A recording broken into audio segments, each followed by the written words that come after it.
16 दिसंबर 1951 में Elizabeth, new Jersey में एक हवाई जहाज दुर्घटना ने स्थानीय निवासियों को झकझोर दिया।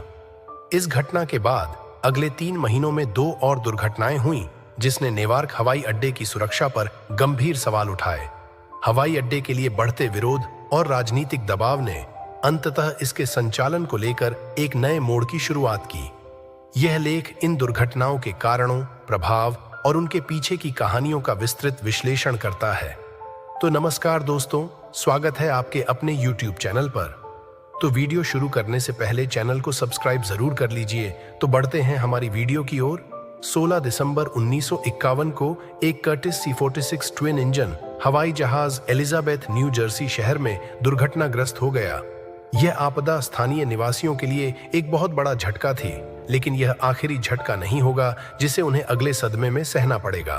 3 महीने बाद 2 दुर्घटनाएं घटीं, जिससे एलिजाबेथ में रहने वाले कई लोग यह पूछने लगे कि पास के नेवार्क हवाई अड्डे के बारे में ऐसा क्या है जो इतना घातक है।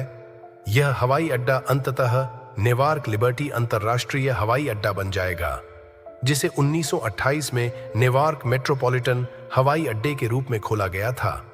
पुनर्निर्मित भूमि पर बनाया गया, जिसे स्थानीय कबाड़खाने से फेंके गए क्रिसमस पेड़ों और सैकड़ों बैंक तिजोरियों सहित जो भी सामग्री उपलब्ध थी, उसका उपयोग करके भर दिया गया था। यह उस समय न्यूयॉर्क महानगरीय क्षेत्र की सेवा करने वाला और देश का एकमात्र हवाई अड्डा था। 1930 के दशक के दौरान पूरी तरह से पक्का रनवे होने के कारण यह हवाई अड्डा संयुक्त राज्य अमेरिका के सबसे व्यस्त वाणिज्यिक हवाई अड्डों में से एक बन गया।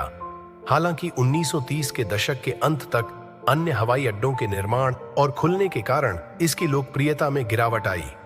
इसकी सुविधाओं को बाहर माना गया और 1940 में इसे आधिकारिक तौर पर बंद कर दिया गया। द्वितीय विश्व युद्ध के दौरान सैन्य उपयोग के लिए सौंपे जाने से पहले युद्ध के बाद शहर ने हवाई अड्डे को न्यूयॉर्क प्राधिकरण के बंदरगाह को पट्टे पर दिया था, जिसने इसे आधुनिक बनाने और अद्यतन करने में $50 मिलियन का निवेश किया था, जिससे इसे एक बार फिर वाणिज्यिक उड़ानों के लिए उपयोग करने योग्य बनाया गया, जबकि इससे बहुमूल्य राजस्व प्राप्त होगा। शहर के लिए यह ऐसा विकास नहीं था जिसे सभी ने नेवार हवाई अड्डे के लिए मंजूरी दे दी। यह रनवे के विन्यास के साथ नेवार्क और एलिजाबेथ शहरों के बीच स्थित था, जिसका अर्थ था कि कई विमान एलिजाबेथ के ऊपर से गुजरते थे, क्योंकि वे उड़ान भरते थे या कुछ निवासियों को उतारते थे। एलिजाबेथ ने बताया कि कम उड़ान वाले विमानों ने भारी मात्रा में शोर पैदा किया, जिससे टेलीविजन रिसेप्शन में बाधा उत्पन्न हुई, जिससे उनके घरों की नींव हिल गई और काफी हद तक तनाव पैदा हुआ। कई लोगों ने शिकायत की और कहा कि वे वैमानिक अनिद्रा से पीड़ित थे, क्योंकि लगातार उड़ानों के कारण यह असंभव हो गया था। 1951 तक सोने के लिए नेवार्क हवाई अड्डा हर साल लगभग 1 लाख टेक ऑफ और लैंडिंग को संभाल रहा था। कभी कभी प्रतिदिन 300 के साथ हवाई अड्डे के मालिकों को एलिजाबेथ निवासियों की चिंताओं को दूर करने के लिए कानूनी तौर पर कोई बदलाव करने की आवश्यकता नहीं थी, लेकिन बढ़ते दबाव ने उन्हें इस पर विचार करने के लिए प्रेरित किया। टेकोनफ के बाद खाड़ी के ऊपर से विमानों को निर्देशित करने की योजना को अस्वीकार कर दिया गया था, लेकिन एक नए रनवे पर काम शुरू हुआ, जिसका उद्देश्य 16 दिसंबर 1951 को एलिजाबेथ के ऊपर से सीधे उड़ान नहीं भरना था। मियामी एयरलाइंस का कर्टिस C-46 जुड़वां इंजन वाला विमान यहां से रवाना हुआ। फ्लोरिडा में छेड़छाड़ के लिए बाध्य नेवार्क विमान में 52 यात्री और चालक दल के 4 सदस्य सवार थे। जैसे ही विमान रनवे से बाहर निकला, एक इंजन से धुआं निकलता देखा गया। हवाई यातायात नियंत्रकों ने तुरंत विमान को फिर से उतरने की मंजूरी दे दी और पायलट को बताया कि उसके पास उतरने की अनुमति है। जैसे ही धुआं इंजन में आग लग गई, पायलट 30 वर्षीय अल्बर्ट लायंस ने विमान को बनाए रखने के लिए संघर्ष किया। उसे दूर ले जाने में कामयाब रहा। कई अपार्टमेंट इमारतों से विमान एक खाली घर से टकराया और फिर एक अप्रयुक्त जल पंपिंग स्टेशन में दुर्घटनाग्रस्त हो गया, जिससे प्रभाव में विस्फोट हो गया। गवाहों ने बाद में टिप्पणी की, पायलट विमान को उस क्षेत्र में एकमात्र स्थान पर नीचे लाने में कामयाब रहा था, जो घनी आबादी वाला नहीं था। परिणाम स्वरूप जमीन पर मौजूद केवल एक व्यक्ति को कोई चोट आई। अग्निशमन कर्मी घटनास्थल पर पहुंचे, लेकिन मलबे से किसी को जीवित निकालने का कोई मौका नहीं था। उन्होंने बर्फीले मौसम में जमे हुए पाइपों से संघर्ष करते हुए आग पर काबू पा लिया और दुर्घटना में से 56 शवों को निकालना शुरू कर दिया।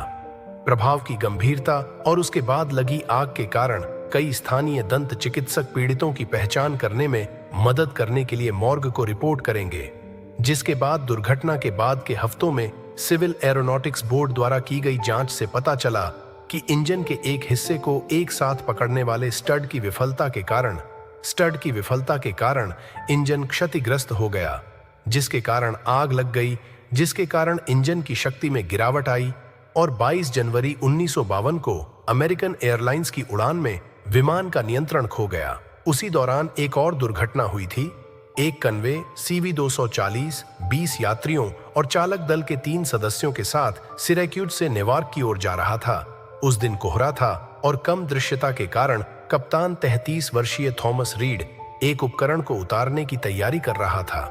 दोपहर 3:45 पर नेटवर्क पर उड़ान 6780 रडार स्क्रीन से अप्रत्याशित रूप से गायब हो गई और साथ ही रेडियो कॉल का जवाब देना बंद कर दिया। जमीन पर मौजूद प्रत्यक्षदर्शियों ने विमान को कोहरे के किनारे से इतनी ऊंचाई पर निकलते देखा जो बहुत कम लग रहा था। यह घरों के शीर्ष पर फिसल गया और एक सीधे ऊपरी मंजिल से टकरा गया। टकराकर आग की लपटों के गोले में विस्फोट हो गया। आपातकालीन कर्मचारी घटनास्थल पर एकत्र हुए, लेकिन आग की लपटों की तीव्र गर्मी के कारण उन्हें वापस जाना पड़ा। जब वे नियंत्रण में आ गए तभी उन्होंने प्रक्रिया शुरू की। मलबे से घायलों को बचाना और शवों को बाहर निकालना। नम मौसम और दुर्घटना स्थल के आसपास की मिट्टी और जमीन की बाधित स्थिति के कारण जटिल ऑपरेशन। विमान में सवार कोई भी व्यक्ति दुर्घटना में जीवित नहीं बचा और जमीन पर 7 लोग भी थे। जमीन पर 11 और लोग मारे गए, घायल हुए।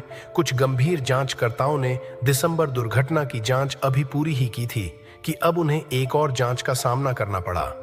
हर संभावित कारण की जांच की गई जिसके बारे में जांचकर्ता कल्पना कर सकते थे और उन्हें कोई स्पष्ट कारण नहीं मिला कि दुर्घटना क्यों हुई थी। दुर्घटना के कारण पर अंतिम रिपोर्ट अनिर्णीत थी। एलिजाबेथ के निवासियों ने अब 2 महीनों में 2 दुर्घटनाओं का सामना किया है।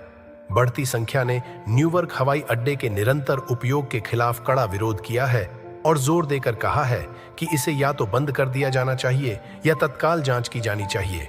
यह अभियान हवाई अड्डे के खिलाफ मृतकों में से एक रॉबर्ट पोर्टर की पहचान के आधार पर तूल दिया गया था। पैटरसन के वरिष्ठ एक पूर्व युद्ध सचिव थे और इस प्रकार उन्हें राष्ट्रपति हैरी एस ट्रूमैन व्यक्तिगत रूप से जानते थे।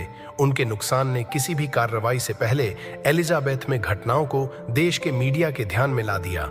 एलिजाबेथ में हुई ये त्रासदियां केवल हवाई सुरक्षा के मुद्दों को नहीं बल्कि स्थानीय समुदायों के जीवन पर पड़े गहरे प्रभाव को भी उजागर करती हैं। इन घटनाओं ने न केवल पीड़ितों के परिवारों के जीवन को प्रभावित किया बल्कि हवाई अड्डे के संचालन और सुरक्षा मानकों पर भी सवाल खड़े किए।